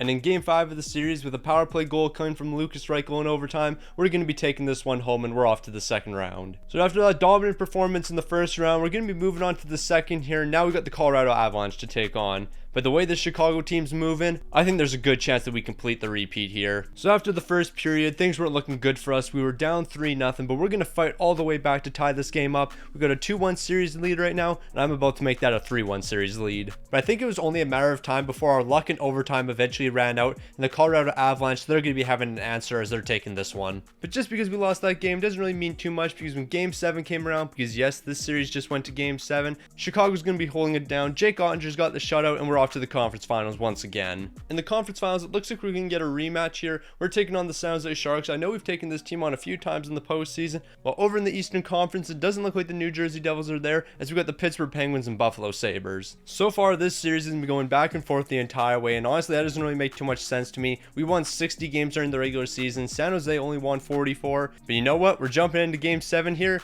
and I haven't played any games yet, so I'm going to be playing game 7. Unless I don't have to, because there's 10 minutes left in the game and we have a 2-1 lead, so I might not have to jump into this one. We got a 3-1 lead. There's only 4 minutes left in the game. I don't think we're going to be choking this one, and we're off to the Stanley Cup final after taking game 7 3-1. So here we are in the Stanley Cup final, the two top teams matching up against each other. We got the Chicago Blackhawks taking on the Pittsburgh Penguins, but Chicago, they're looking to repeat, while Pittsburgh, they're looking to prevent the repeat. So we're in game 3 right now. Currently the series is tied 1 game apiece, but this one's 5-5 with 5 minutes left. It's been a high scoring one, and I feel like this is the best game for me to jump into. So you know what? I really don't want to talk about what happened here. I was allowing the goaltender to play the shot. That was not the right decision. And in a monumental collapse in game number 6 here, after having a 5-2 lead, we're allowing 4 unanswered and losing the game, and we lost the Stanley Cup. After an incredibly disappointing loss, not only did we lose the Stanley Cup here, but we weren't able to repeat. I had to call clapping butts for some motivation. Well, in the game of hockey, like in the game of life, we got high highs and we got low lows.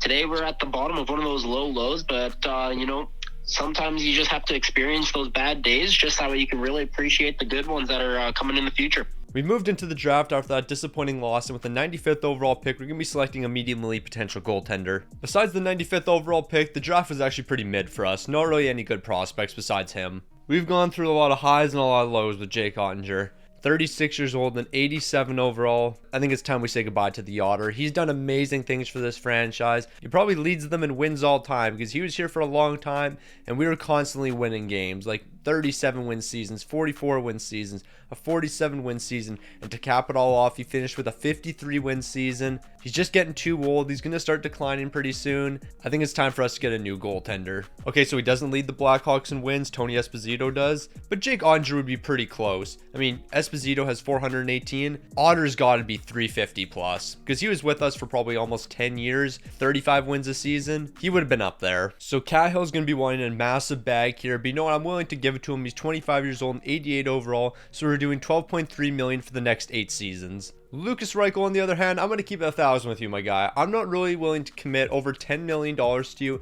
especially at 33 years old. I mean, you've been a great piece for the team, but I think it's time that we go our separate ways. Patra, you've been a great second line piece for us, so I'll give you 4 years at $8.1 million. That's not too bad of a deal. So I think we found our goaltender for the future, but it's going to come at the cost of Lucas Reichel, but personally, I'm okay with that. Redenbach here, he's an 84 overall, 22 years old, medium elite potential. At 22 years old, being an 84 overall with medium elite potential, you're guaranteed to develop to like an 89 overall goaltender, so that's who I'm going to be picking up here. So I'm fully convinced that Redenbach is going to be our future goaltender, and he's going to have a fantastic development with us. So I'm going to be offering him a 6-year deal at $4.5 million, 4.5 for our starting goaltender. We're saving some big money right there. So we've moved on to the Florida Panthers, and maybe we can get a deal done here. That was way easier than I was expecting. So after acquiring McCulloch from the Florida Panthers, I'm going to be giving him a 6-year deal at $8.5 million. 8.5 to play on our top lines here. That's a great deal. So after giving out that extension, we are going to have to clear up some cap space for next season. So I'm going to ship both of these guys over to the Washington Capitals for Martone.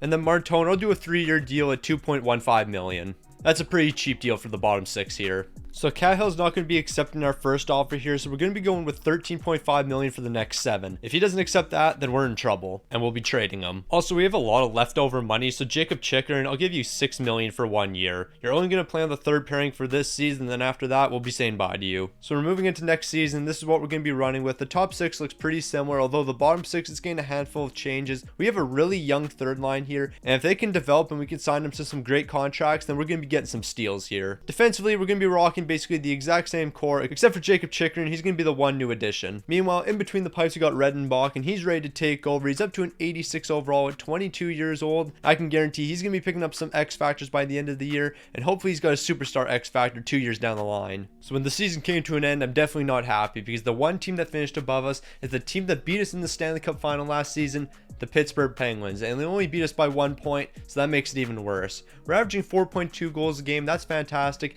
and defensively, we're the best in the entire league, 2.59. We're the best offense and the best defense. Now we just got to perform when it matters most. Blaine's once again going to be leading the way. He's picking up 107, but of course, we can't forget about Connor Bedard as he's picking up 105. Meanwhile, Redenbach is that man right now. 46 wins, 8 shutouts, and 919 to 244. 86 overall. Those are the numbers he picked up, and we're paying him 4.5 for the next 6 seasons. If we don't win at least 3 Stanley Cups here, then that means I folded over the next 6 years. When it was Stick on the Ice's turn to play, he did not perform. But Redenbach, you're definitely going to have a tough task in the first round. You got to take on the St. Louis Blues. And I already know with this team's elite drafting, they're going to be a solid team. St. Louis would be able to put up a decent fight against us, but it just wasn't enough as we're going to be taking this series in 6 games, and in game 6, we're taking it 6-3. Okay, we're almost guaranteed a Stanley Cup right now. The Pittsburgh Penguins, they're going to be upset in the first round to the Columbus Blue Jackets. You know who else is losing in the first round? The New Jersey Devils. Those were the only 2 teams I was concerned about. Now that both of them are eliminated, we're going to cruise to a Stanley Cup. So after taking game 1 away from the Colorado Avalanche, we moved into game 2 here, and it's a tie game. So you already know I got to jump into overtime and allow a goal. It's only right. But I'm just yapping about allowing a goal because you know what? We're going to go ahead and score the goal here. And McCulloch, he's going to tap this one to the back of the net for the game winner. And the Chicago Blackhawks are going to keep on rolling after the overtime winner. And we're going to be taking the Avs down in a sweep. So we've reached the conference finals once again for I believe the 3rd or 4th year in a row. We've been in the conference finals a lot. But we're taking on the Dallas Stars. The only difference this time, Jake Ottinger's not in between the pipes. We got ourselves a new goaltender. The Dallas Stars would be putting up a bit of a fight against us until we got to game 6 because we're going to dominate that one 7-2 and we're off to the conference finals. So this is either the 3rd or 4th year in a row that we've reached the Stanley Cup final. We've only won 1 Stanley Cup though. We've been upset a few times, but now it's time for us to get our 2nd. So I'm not going to lie, I was incredibly concerned after we dropped the first 2 games of this series, but then we're winning 4 straight, and that's going to include 8-0 in game 6 here, and the Chicago Blackhawks for the 2nd time in 3 seasons, they're Stanley Cup champions. We've made it to the Cup final 3 times. We've taken home 2 Stanley Cups, and now it's time to take home another one next season and actually complete the repeat this time. And the Conn Smythe winner for us is going to be Poitras. He was incredible this postseason. 11 goals, 18 helpers, 29 points. He was the heart and soul of this team during the postseason. But I shouldn't really say that because Redenbach, he really held it down in between the pipes. That man was locked in for us. But this time around, things are actually right. And Connor Bedard, he's going to be the first man to hoist the Stanley Cup as he's the captain of this team. Lucas Reichel's not here anymore. So Bedard, you're the first guy touching the cup. Congrats on your 2nd Stanley Cup, and now let's go get you a 3rd. On top of Poitras being absolutely fantastic, so was Redenbach here. 16 wins, 1 shot, a 916 to 260. He's an 86 overall still an incredibly young player for us.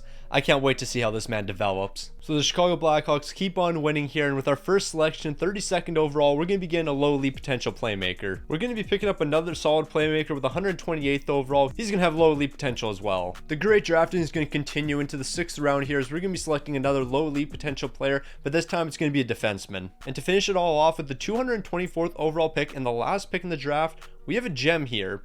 So we're going to be drafting him, and I have no clue what he's going to turn into. A low elite potential player with the dead last pick in the draft. 224th overall. And we got another low elite potential player. If that's not elite drafting, I don't know what is. So Giuliano, you've been an incredible defenseman over the past couple of years here. The only issue is you want $14 million now. And I'm not willing to do that. So I'm going to send you over to the LA Kings, and we're picking up Thorne and 2 third-round picks. Maybe not 2 third-round picks. Maybe just 1. So by extending Thorne here, he's going to be our number 2 defenseman for the future here. So I'm going to give him an 8-year deal at $6.8 million. Did I say number 2 defenseman? I meant a 2nd pairing defenseman. So it's time to run it back and repeat for another Stanley Cup. The forward core, I think it's identical to last season, so there's been no changes here. Defensively, we're making a couple of adjustments. I'm not going to worry too much about the -2 overall in the 3rd pairing, because as I've learned, it really doesn't mean too much. Meanwhile, the other defensive pieces we have here, they're looking fantastic. But more importantly, Xavier Redenbach, he's up to an 89 overall. He's got an X factor now, but don't worry, I will be getting a new backup goaltender. I'm not going to have this 70 overall as our backup. I'll go sign some 79 overall in free agency. But this is what we're rocking with. Xavier Redenbach, the progression's looking great. Let's go get ourselves another Stanley Cup with you in between the pipes. Yeah, so we were in a different type of league this season. 61, 15, and 6. First in the entire league. 14 more points than the Anaheim Ducks. Nobody could touch us. 4 goals per game and only allowing 2.65. Connor Bedard's going to be leading the team this season. He's got 106 points. He's also got 52 goals. Then we got Blaine, who's also picking up 101. Now here's the funny thing. You remember how I said I was going to switch goaltenders and get us a different backup? I changed my mind. We rocked the 70 overall medium elite potential backup this season, and it worked out pretty well for us. Redenbach, 46 wins, 6 shots, and 915 to 255. And then Edgar Jones here, 15 wins, 3 shots, and 907 and a 276. If we can keep this tandem together for the rest of Bedard's career, then we got something special here. Yeah, like Edgar Jones, if I can give you an extension right now, I will. Okay, I can give you an extension. You're getting 8 years at $2 million. Even better, 8 years at $1.2 million.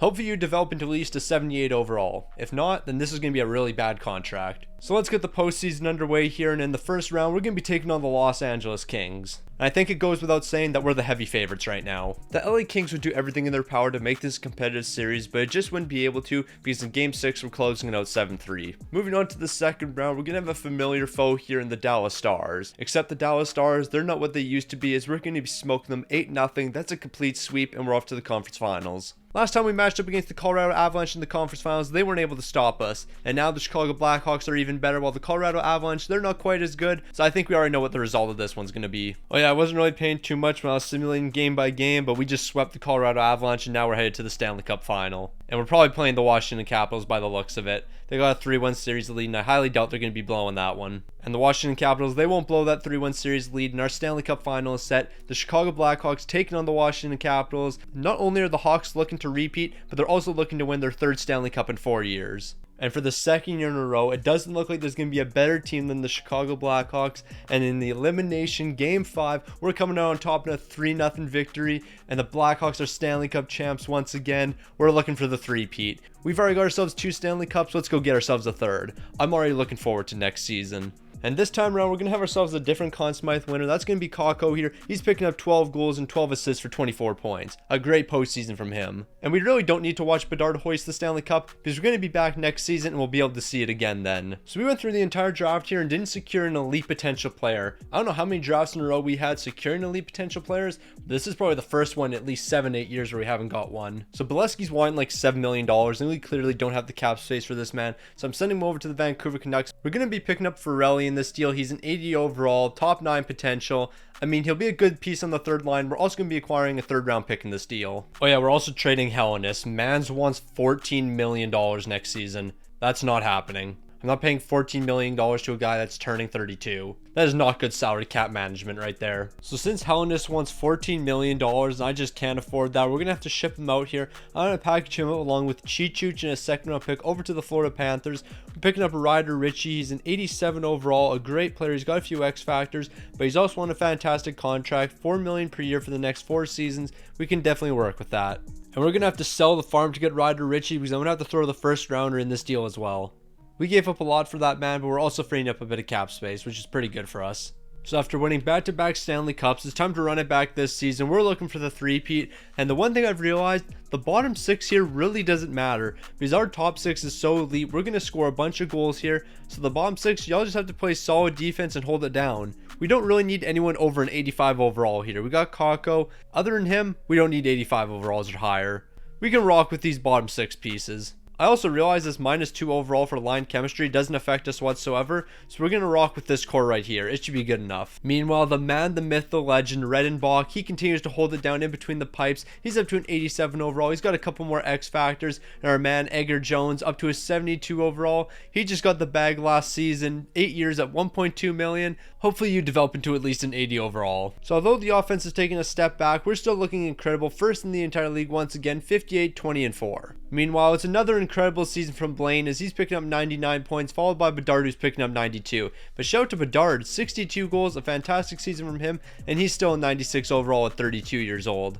And of course, with us winning this many games, we got to check out Redenbach here. 42 wins, 4 shots, a 915 to 245. Let's go win ourselves another Stanley Cup and complete the three-peat. Also, Edgar Jones doing his thing like usual as the backup. Thought I'd mention him as well. So it all comes down to this. The Chicago Blackhawks, one more Stanley Cup and you've completed the three-peat. And first, we have to get through the Nashville Predators, but I'm definitely not scared of this team. The Nashville Predators weren't even an issue for us as we're going to be wrapping this up in Game 5 as we're taking it 4-1. So we've entered the second round, so that means we're only 12 games away from completing the repeat, and now we have to take down the Dallas Stars, the team that just swept the Arizona Coyotes. Okay, so we're going to be dropping this game 7-1, but what makes it worse, we had a 3-0 series lead. Now we're off to Game 7. We're really about to blow this. Now I want to say that this game is in the bag for us. We have a 3-goal lead in the third period right now. I'm going to go ahead slowly simulate through this one in case I need to jump in. But you know what? A 3-goal lead should be enough. It is now a 2-goal lead. Now it's a 3-goal lead. I think we're okay. I was getting concerned for a little bit. Do I just go ahead and simulate through the rest of the game?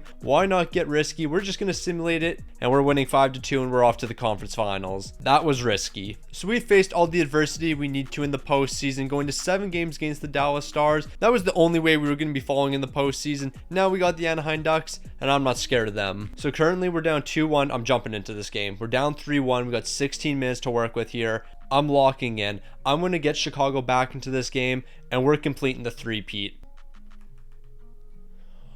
Ain't no way I didn't score on that.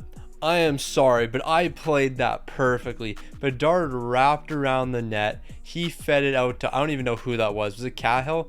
A wide open net. What did it hit? Did it hit his stick? That's tough. It hit the defender.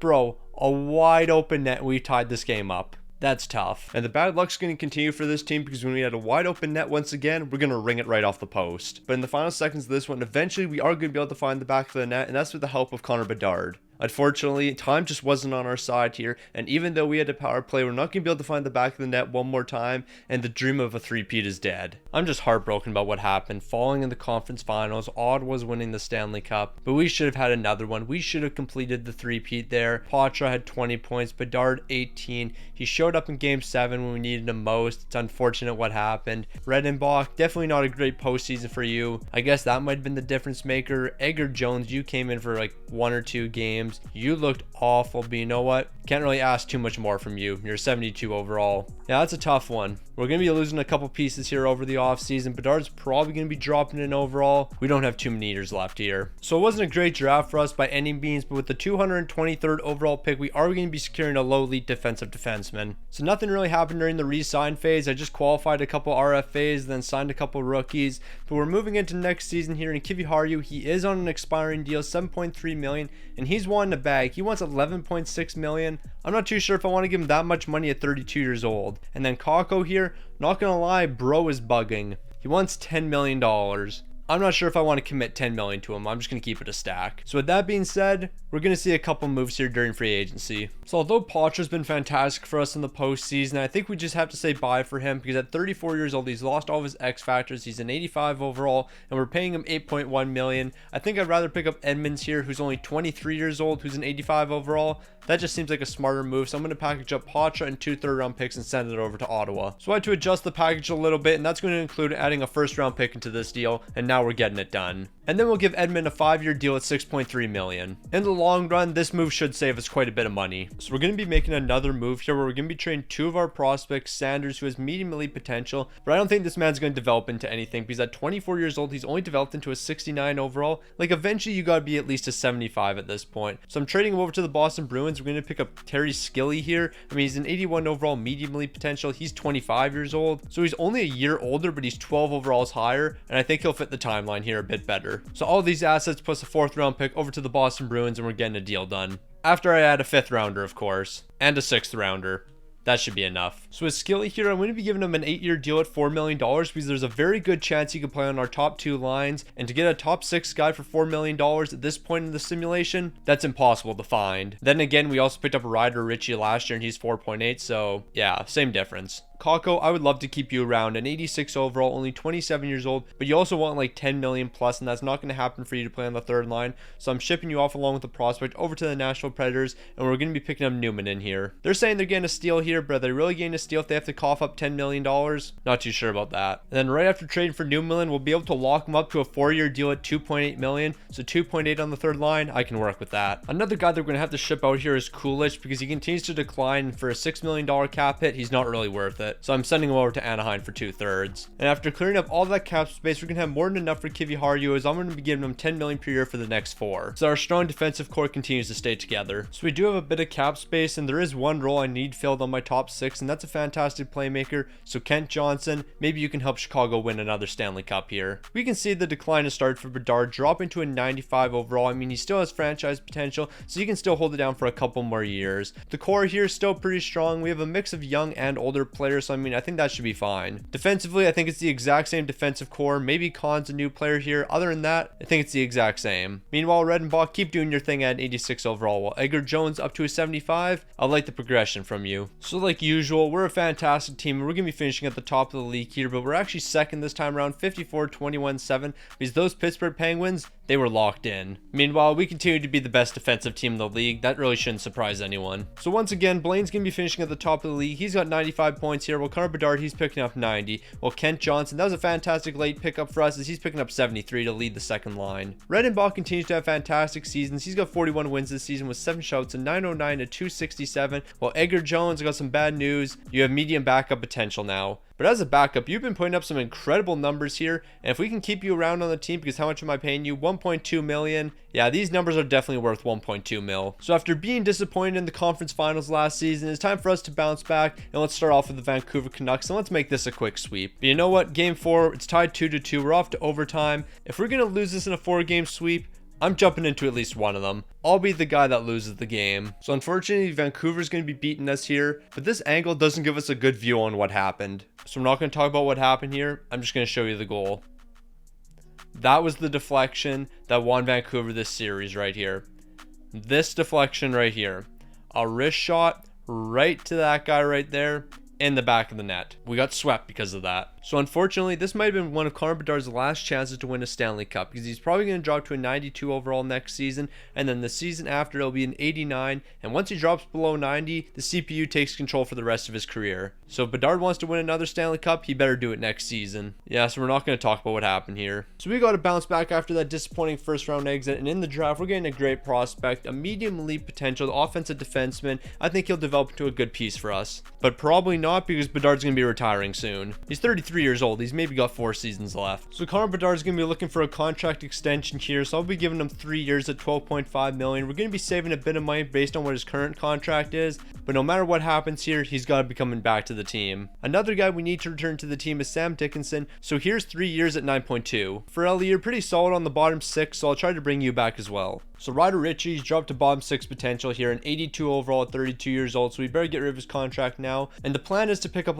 Decker, an 84 overall, 25 years old. He's got some X factors, he's a great sniper, and I think he'll fit on the second line here. And after we add a prospect into this deal, we'll easily be getting it done. So we're making another move to improve our top 6 here, and that's going to be picking up Champlin from the Calgary Flames. And we also need to pick up one more defenseman before we get into next season. So I'm going to be signing this guy to a 1-year deal at 5.1 million. This is a terrible contract, but y'all got to explain to me, why does every single defenseman here want $5 million when they're 80 overalls? That makes no sense. So our team here is getting older, that's no surprise. I'm trying to bring in a lot of young talent, but I'm just not sure if that's going to be enough to keep us in Stanley Cup contention. So far we've been looking good though, even with a bottom 6 that isn't the greatest, so we'll see what we can do this season. Defensively, we're going to continue to keep running it back with the same core here, because if it ain't broke, don't fix it. Meanwhile, Redenbach's only an 85 overall now. That's actually pretty unfortunate. Medium starter potential. Not gonna lie, that's incredibly disrespectful. This man has been absolutely incredible, and you're giving him medium starter potential? Yeah, I'm not too much of a fan of that. So even though we have a ton of players on Chicago taking steps back, we're still going to be a great team, second in the entire league here, 53, 22, and 7. Even at 34 years old, Connor Bedard continues to have some fantastic seasons here as he's picking up 93 points, 37 goals, 56 helpers, but we do have some bad news. Bedard, at 36 years old, you've dropped to elite potential. More than likely, you're going to be below a 90 overall next season, so we got to win you a Stanley Cup this season. We got to get you one more. Meanwhile, Redenbach, for a guy who has medium starter potential, 45 wins, 6 shouts, and 910 to 271. Nah, they're just disrespecting you.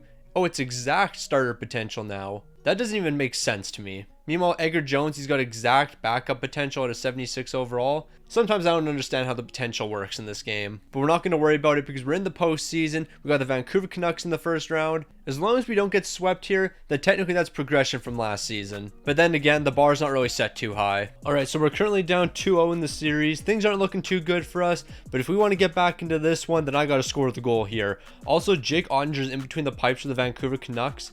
This man has to be like 44 at this point. I don't know how he's still playing. And if we're being realistic here, a 75-year-old Jake Ottinger is not going to be able to stop me, and he also can't stop Connor Bedard because that's who's burying the OT winner. But even after taking that massive Game 3 win, we're not going to be able to get back into this series as we're going to be dropping in Game 6 4-0. Also, in case you were wondering, we lost a 41-year-old Jake Ottinger. This man is 41 years old and actually put up not awful numbers this season, a 904, and he had 44 wins. How does that even happen? And in what possibly could have been my final season controlling Bedard's career, we're going to be falling in the first round here in 6 games. That's definitely not ideal. I mean, hopefully he can stay above a 90 and we can run it back one more time, but in case we can't, we'll see what the CPU can do. Shout out to Bedard's 6 points in 6 games though. He showed up when we needed him to. Similar to the last time we were disappointed in the playoffs, also known as last season, we're bouncing back in the draft as we're going to be securing a low elite potential player. On top of that low elite potential player, we're also going to be securing a medium elite potential goaltender with the 59th overall pick. Alright, to Champlin, thanks for that one fantastic season. Now I have to trade you because you won 15 million for one season. On top of that, we got to trade away our 23-year-old low elite potential defenseman because you won 7.2 million. I'm not paying you that much to play on the third pairing. Says Tito though, I will give you 3.3 for the next 3. I feel like that's actually sort of reasonable for you. It's also time for Redenbach to secure his big money, so I'm going to be giving him a 7-year deal at 8.9 million. You took a massive pay cut over the past 6 seasons, so it's about time you get paid a little bit. So we got to make some difficult decisions here. And Kiviharu, you declined way faster than I was expecting. You've already dropped to an 83 overall at 34 years old, so we got to get rid of you. I'm sending you over to the Boston Bruins. We're packaging up quite a bit of assets here, but we're also going to be picking up 3 young players, and I think that's going to help us more than hurt us. Okay, one thing I'm saying is this has to get fixed. He's an 80 overall and wants 7.4 million. We're trading you now. We just acquired you, but I'm flipping you immediately. I'm not giving you 7.4. Okay, I was just messing around with trades here, and I did not expect this one to get accepted, but we traded that RFA that we just got from the Boston Bruins, sent him over to the Carolina Hurricanes, and I'll show you the defenseman we picked up. Really, he's a 79 overall, but the best part about him, he's actually on a reasonable contract. Where is he? I actually forget which guy it was. Hold on. It was this one right here. 2 years at 2.9 million. Based on what defensemen are going for right now, this isn't that bad. Also, I just noticed Dickinson's dropped to an 83 overall. The core is just getting too old here. I'm probably going to have to trade him as well. Yeah, things aren't looking great. The core is aging out. You hate to see it. So we only had this guy for 1 season, but it didn't work out, so I'm sending him over to Dallas for Dice and a 3rd round pick here. We're clearing up cap space, and I think that's going to allow us to make one massive move. Since the Champlain is going to be so unreasonable, I'm going to package him up and send him over to the Calgary Flames for Marleau and a 2nd rounder. Well, maybe not Marleau in a 2nd. We might be doing Marleau in a 3rd rounder. That's probably what's going to get this deal done here. So I'll send this over and we just got a deal done. Never mind. Are we going to do 1 for 1? I didn't really want to do 1 for 1, but we might have to do that unless I can get 2 4th rounders out of it. All right. Can we get 1 4th rounder at least? All right. We're doing 1 for 1, I guess. To Champlain for Marleau. And then Marleau, I'll give you a 5-year deal at 8.2 million. You're still a young player, so you'll develop nicely for us. And I think you can fit on the 2nd line, maybe even the 1st. So I think this is going to be the play instead. Sam Dickinson over to the Vegas Golden Knights for Reed, and then we'll re-sign Reed. I don't think he's going to be more than $14 million, but at 24 years old, he's got top 4 potential. He'll develop into something for us. I'm going to try to get a 2nd rounder as well. We're probably not going to be getting the 2nd. Maybe a 4th or something. So I threw a 4th in the deal, and I think this is going to be enough to get it done. They're going to say no here. I guess we're just doing 1 for 1. I'm really surprised 1 for 1 isn't enough based on the trade value here. So if I give you a Chicago 4th round pick, does that make the difference? Alright then. And on top of picking up Reed here, we're also going to be giving him a 4-year extension at 8.5 million. I actually think that's not a bad deal. Dice, I'll also give you a 3-year extension at 4.2 million because why not? Originally, Con, I was thinking about trading you because I was thinking that 7 million was way too much for a 3rd pairing defenseman. But now you're a top 4 defenseman, so we'll see what happens. Okay, so this doesn't make sense to me, but I gotta show y'all. So if you're an 80 overall or higher as a defenseman, you want a minimum of $6 million. However, if I assign a 79 overall defenseman, it's 3.5 million. That 1 overall increases the price by 2.5 million. That's ridiculous. So in saying that, here's 3.5 million for 1 year to this defenseman. And I'll also give 3.5 to this defenseman, except he'll be on a 3-year deal. Over the past couple seasons, it's been incredibly difficult to keep the core together. However, things are changing now because a lot of these guys are signed to 3+ year deals, so I think everyone's going to be staying. Defensively, we have a new core here, but Cahill is still going to be leading the way at 31 years old. He's still an 89 overall. However, his regression is probably going to be starting pretty soon. There is one thing though that's seeing no changes at all, and that's the goaltending tandem. Redenbach and Jones keep holding it down like usual. So we've almost reached the 20-year mark since Bedard started his career, and the Chicago Blackhawks are still a dominant team, 1st in the entire league, 55, 21, and 6. We have some good and bad news here. Like Blaine and Bedard, both of them are going to be over 100 points. They're actually both over 110.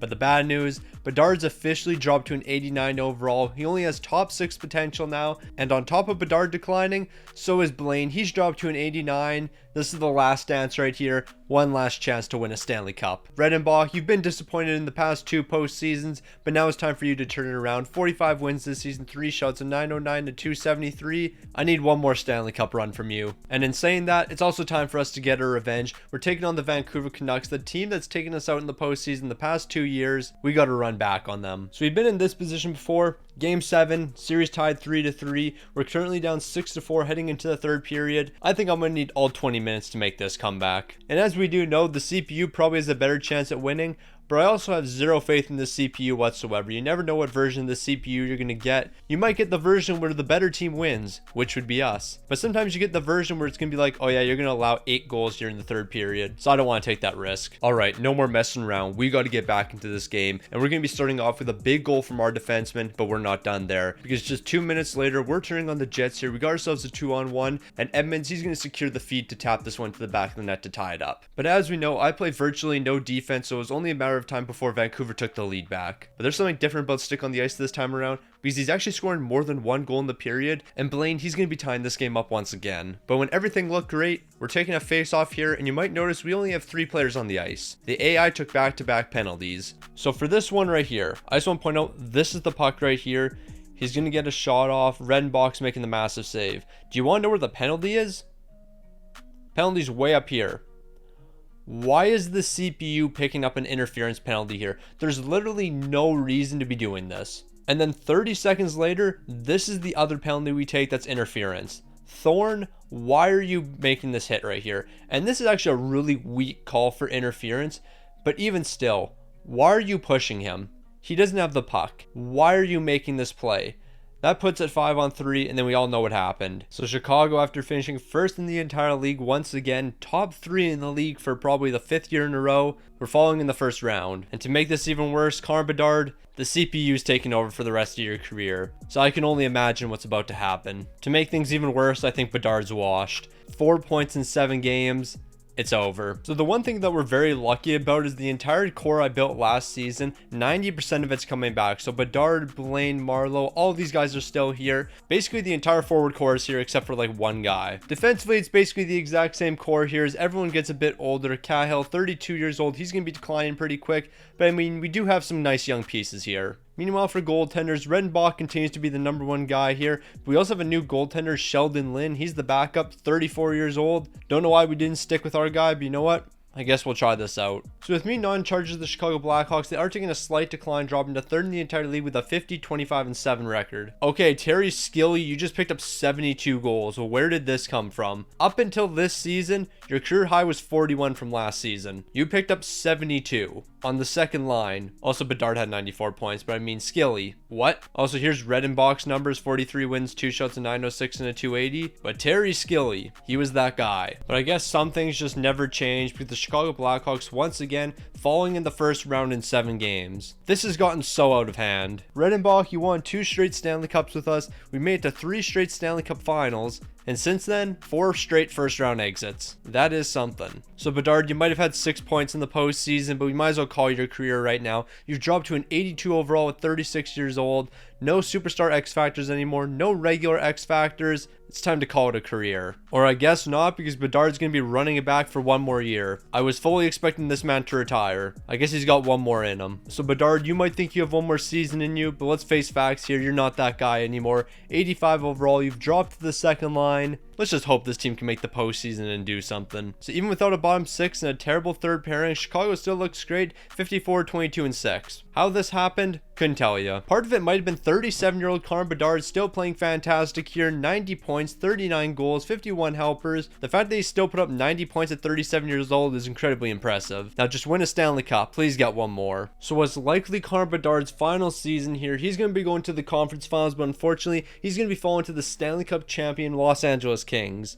All I can say is at least we got out of the first round. And we also swept the Vancouver Canucks in the first round in the process. So if that's not the perfect way to end this video, I don't know what is. So it's official. Connor Bedard's officially called it a career. He's picking up 1,640 games played, 1,010 goals, 978 helpers for 1,988 points. And I'm not going to lie, I actually wish you ran it back for 1 more year now. Like, you're finishing 12 points shy of 2,000. At that point, you just have to run it back. You got to get 12 more points. Like, you're still an 85 overall. You could crack it on a handful of rosters. You could even stay on Chicago. But retiring 12 points shy of 2,000, I'm actually a bit disappointed in that. But anyways, I'm assuming this is a very long video. I've been recording for a while now. And if you made it to the end here, comment Skilly. Because that man picked up 72 goals and I don't even know how he did it. It made no sense.